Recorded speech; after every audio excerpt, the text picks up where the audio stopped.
Hello watchers, B the watcher के एक और शानदार जानदार वीडियो में आप सभी का स्वागत है। आज हम लेके आ चुके हैं ब्लू लॉक का लेटेस्ट एपिसोड, जो कि होने वाला है blue lock season 2 episode number 3। तो आपका टाइम वेस्ट नहीं करेंगे और चलेंगे सीधे एपिसोड की तरफ। पर उससे पहले चैनल को सब्सक्राइब और वीडियो को लाइक करना बिल्कुल भी मत भूलिएगा। हम कमाल तरीके से सारे इंपॉर्टेंट लाइन में कवर करते हैं आपके हमारे अपने इसी चैनल पे। तो अगर आप कुछ मिस आउट नहीं करना चाहते हैं तो मिस आउट मत करिए सब्सक्राइब बटन से। एनीवेज, चलिए चलते हैं सीधे एपिसोड की तरफ। एपिसोड की शुरुआत वही होती है जहां पे हमारे लास्ट एपिसोड की एंडिंग हुई थी, यानी कि हमको दिखाया जा रहा होता है कि कैसे शीडो और रिन के बीच में लड़ाई हो गई थी बॉल को लेके, जिसके कारण चिगरी, ओतोया और करासु ने मिलके गोल कर दिया था। और इस गोल के बाद स्कोर हो गया था 4-2, जो कि सबको अक्का बक्का करके रख देता है। क्योंकि ये बेस्ट ऑफ 5 है तो जो पहले 5 गोल कर लेगा वो जीत जाएगा। इसी कारण टीम रिन और शीडो की हालत बहुत पतली होती जा रही होती है। वहीं दूसरी तरफ हमारा इसागी देखता है कि भाई ये तो मौका बन रहा है। वो सोचता है कि टॉप 6 में वर्स्ट कंपैटिबिलिटी शीडो और रिन की ही है, और अगर इसका फायदा उठा के वो कुछ कर सकता है तो वो कुछ कर ले जाएगा। और वो इसी वर्स्ट कंपैटिबिलिटी को बता देता है कि वो मिसिंग पीस है, जिसकी मदद से वो अपनी जगह बना पाएगा अंडर 20 वाले मैच में। फिर आता है इंट्रो, और इंट्रो के बाद इस एपिसोड का टाइटल रिवील होता है, जिसका नाम है the world you feel. Basically ये बताना चाह रहा है कि जो दुनिया आप महसूस करते हैं। इंग्लिश से हिंदी ट्रांसलेशन कर दिया मैंने, तालियां तो बजती हैं इसके लिए मेरे। फिर जैसा मैंने कहा, टाइटल रिवील होता है और वंस अगेन हमको दोनों के बीच में मार दिखाई जा रही होती है। हमको बहुत कुछ समझने को मिलता है। बेसिकली जो रिन है वो अपने एनालिटिकल ब्रेन का यूज करता है, और अपने ब्रेन का यूज करने के बाद भी अपनी फिजिकल एबिलिटी से वो सब कुछ करने में कामयाब हो जाता है जो कि वो सोच रहा होता है। वहीं शीडो केवल इंस्टिंक्ट पे चलता है, पर दोनों ही लोग बेस्ट आउटकम लाने में कामयाब हो पाते हैं, क्योंकि दोनों के अपने मेथड बहुत ही ज्यादा सक्सेसफुल हैं। दोनों अपने मेथड से हमेशा बॉल की बेस्ट पोजीशन पे पहुंचते हैं, पर इसका मतलब ये भी हुआ कि दोनों लोग बहुत बार एक दूसरे का पाथ इंटरसेक्ट करेंगे, और इसी कारण दोनों को एग्जिस्ट नहीं कर सकते हैं सेम टीम पे, क्योंकि दोनों एक दूसरे के रास्ते में आते रहेंगे। और यही सब बात इसागी सोच रहा होता है। फिर इसागी सोचता है कि कैसे ये उसका चांस हो सकता है। अगर वो रिन और शीडो को लिंक अप करने में मदद कर दे तो फिर ये उसकी जगह बना सकता है अंडर 20 वाले मैच में। अभी भी हमको पता है कि जो करासु है वो इसागी के ऊपर लदा हुआ है, उसको मिस्टर एवरेज बोल रहा है। वहीं दूसरी तरफ कुछ भी काम नहीं कर रहा है सिवाय हियोरी और रिन के बीच के 1-2 के। हमको पता है क्योंकि इसागी को वंस अगेन करासु ने पकड़ के रखा है, तो वो कुछ नहीं कर पा रहा है। पर तभी सबको चौंकाते हुए आ जाता है नानासे।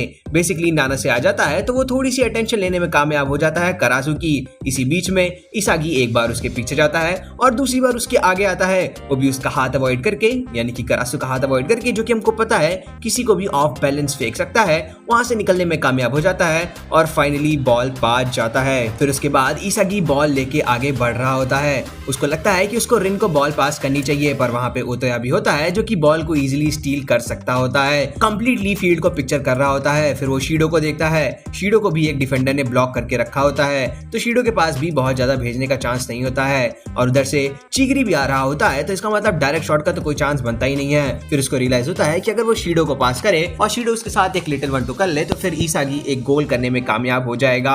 शीडो का बॉल पास करता है इसागी और सोचता है कि वो वहीं से पास कर देगा इसागी को, बट ऐसा कुछ नहीं होता है। बेसिकली जैसा हमको पता है कि शीडो एक फिजिकल स्पिरिट का सिंबलिज्म है। वो बंदा इतना ज्यादा स्ट्रांग है, इतना ज्यादा एथलेटिक है कि वो कुछ भी कर सकता है। स्पेशली पेनल्टी जोन एरिया के अंदर वो बंदा बेसिकली इनविंसिबल है, और यही दिखाते हुए अपनी कोर स्ट्रेंथ का कमाल यूज करते हुए वो एक फुट पे स्पिन करता है और दूसरे फुट से गोल कर देता है। और इस शॉट का नाम होता है स्पिनिंग बनाना शॉट, और उस शॉट को यूज करके वो एक कमाल का गोल कर देता है। और इसी के कारण इसागी को एक असिस्ट भी मिल जाता है।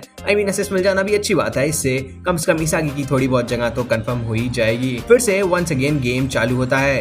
वंस अगेन करासु लदा हुआ होता है इसागी के ऊपर, पर उसको बीच में बचाने के लिए आ जाता है रिन। अब रिन को देख के वंस अगेन रिन और करासु के बीच में मार हो जाती है। बेसिकली रिन कहता है कि करासु तुम हो नल्ले बेरोजगार, क्योंकि तुम केवल कमजोर लोगों से लड़ना चाहते हो, तुम केवल एवरेज इसागी से लड़ना चाहते हो। अगर तुम किसी कमाल धमाल के आदमी से लड़ना चाहते हो तो तुम मुझसे लड़ो। इसी कारण करासु भी तवा के चला जाता है उसके ऊपर। करासु अपनी मोस्ट पावरफुल टेक्निक, यानी कि पेट पे धक्का देने वाली टेक्निक यूज करने वाला होता है, पर इससे पहले रिन एक एल्बो मारता है और उसका हाथ वहां से हटाने में कामयाब हो जाता है।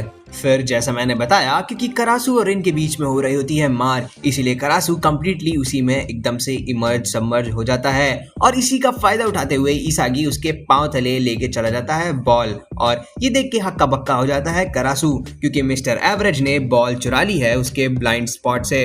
वो बॉल लेके वहां से कट लेता है और उसका प्लान ये होता है कि इसागी और हियोरी मिलके मस्त काम धाम करेंगे और गोल पे गोल कर लेंगे। हियोरी, नानासे और इसागी कंटिन्यूसली आगे बढ़ रहे होते हैं, पर तभी हियोरी के पाथ में आ जाता है चिगरी। तो फिर केवल एक जगह बचती है जहाँ पे हियोरी पास कर सकता था, वो भी था शीडू के पास। तो शीडू बॉल को लेने के लिए अपने लेफ्ट की तरफ बढ़ेगा और उसी बीच में एक बहुत बड़ा सा होल क्रिएट हो जाएगा पूरी फील्ड में, और उसी फील्ड का फायदा उठाते हुए इसागी वहां पे पहुंचना चाहता था और गोल करना चाहता था। अपना मेटा विजन का यूज करके वो एक बहुत कमाल की स्क्रिप्ट सोचने में कामयाब हो जाता है और वहां पहुंच भी जाता है जहां पे बॉल हो सकती थी, पर वो बॉल तक नहीं पहुंच पाता है। बेसिकली हमको बताया जाता है कि इसागी सोच कितना भी ले, पर उसकी फिजिकल एबिलिटीज केपेबल नहीं है उसकी थिंकिंग से कॉम्पिटिट करने के लिए। इसी कारण से बिना उसके पैर से लगे ही बॉल छिटक जाती है और वो बॉल उठाने में कामयाब हो जाता है ओटोया, जो कि क्लियर करने की कोशिश करता है, पर तब तक करासु और रिन वहां पे दौड़ के आने लगते हैं। इसागी को रियलाइज होता है कि जो वो नहीं कर पाया था वो रिन कर ले जाएगा, क्योंकि रिन की फिजिकल कैपेबिलिटीज उससे बहुत ज्यादा है और वो जो सोच रहा होता है वो सच में कामयाब हो भी जाता है। बेसिकली करासु को रोक के रिन एक कमाल का शॉट लेने में कामयाब हो जाता है, जिससे कि हो जाता है गोल। ये देखने के बाद नानासे और हियोरी काफी खुश होते हैं, क्योंकि वो टाइड हो जाते हैं हमारी टीम नंबर 20 से। उधर करासु ये नोटिस कर रहा होता है कि जब से इसागी अच्छा खेल रहा है तब से रिन और भी अच्छा खेलने लगा है। फिर हमको ईगो की बातें वापस याद दिलाई जाती हैं कि कैसे उनको टॉप 6 के साथ खेलना भी है और उनको सब्जुगेट भी करना ही है, पर अगर सिर्फ ऐसे ही करते रहे तो सिर्फ टॉप 6 के साथ खेलते ही रह जाएंगे, कोई सब्जुगेशन नहीं हो पाएगा। फिर हियोरी आता है जो इसागी की तारीफ करने लगता है। वो कहता है कि तुम बहुत ज्यादा करीब थे। इस पे इसागी कहता है यार थैंक यू सो मच यार, तुम्हारा पास बहुत अच्छा था, वो बस मैं फिजिकल एबिलिटीज में लैक करता हूँ। उसके बाद हियोरी एक कमाल की बात बोलता है। हियोरी बेसिकली कहता है कि ऐसा नहीं है कि तुम कुछ बहुत ज्यादा लैक करते हो फिजिकल एबिलिटीज में, पर बात यह है कि तुम सोचते हो फिर मूव करते हो, पर अगर तुम शीडो और रिन जैसा बनना चाहते हो तो तुम्हें पहले मूव करना होगा फिर सोचना होगा। Think then move, no move then think, yes. ये कहने के बाद इसागी सोचता है कि ये बोलना तो बहुत आसान है, पर ये करेगा कैसे वो। फिर इस पे हियोरी कहता है कि थिंकिंग को तुम एक रिफ्लेक्स बना लो और तुम ये रिफ्लेक्स का यूज करते करते दौड़ते भी रहो। एनीवेज फिर वंस अगेन करासु और ओतोया के बीच में 1-2 स्टार्ट होता है और वो लोग गेम को आगे बढ़ा रहे होते हैं। तब तक हम देखते हैं कि इसागी और नानासे करासु को पिंसर का यूज करके वहां से बॉल लेने की कोशिश करते हैं। करासु बॉल पास करता है चिगरी के पास, जिससे हमको लगता है कि चिगरी 100% गोल कर देगा, क्योंकि वहां पे कोई होता भी नहीं है। चिगरी गोल करने ही वाला होता है, तक रास्ते में आ जाता है शीडू। अब शीडू से ज्यादा फिजिकल कैपेबिलिटीज तो है नहीं चिगरी की, तो वो इजीली उससे बॉल स्टील कर लेता है और वो बॉल स्टील करने में कामयाब हो भी जाता है। फिर हमको दिखाया जाता है इसागी जो कि सोच रहा होता है कि इस बार वो स्कोर करेगा। चिगरी पास देता है जो कि हवा में जाके गिरता है और उसके बाद वो जाता है नानासे के पास। नानासे बॉल पास करता है इसागी को और उसके बाद वो सोचने लगता है कि क्या बोला था हियोरी ने उससे। उसी बात को सोच के वो सोच रहा होता है कि ये करेगा कैसे, थिंकिंग ऐसा रिफ्लेक्स, पर फिर भी ये सब सोचते सोचते वो दौड़ रहा होता है हियोरी के साथ। फिर वो अपने वेपन्स को याद करने लगता है कि उसका वेपन है डायरेक्ट शॉट और उसका वेपन है सोचते रहना। पर अगर वो फिर वो सोच रहा होता है कि क्या ये पॉसिबल भी है थिंकिंग एज अ रिफ्लेक्स, तक हमारे सामने करासु भी आ जाता है। हमको एक बार लगता है कि कहीं इसागी फिर से फंस ना जाए, पर तब तक हमको दिखाया जाता है कि राइट में आ जाता है रेन। रेन पहली बार लिंक अप हो पा रहा होता है इसागी से। बेसिकली एक ट्रायंगल बन जाता है इसागी, नानासे और रिन के बीच में, और इसी ट्रायंगल का यूज करके वो लोग इजीली सरपास कर देते हैं ओतोया और करासु को।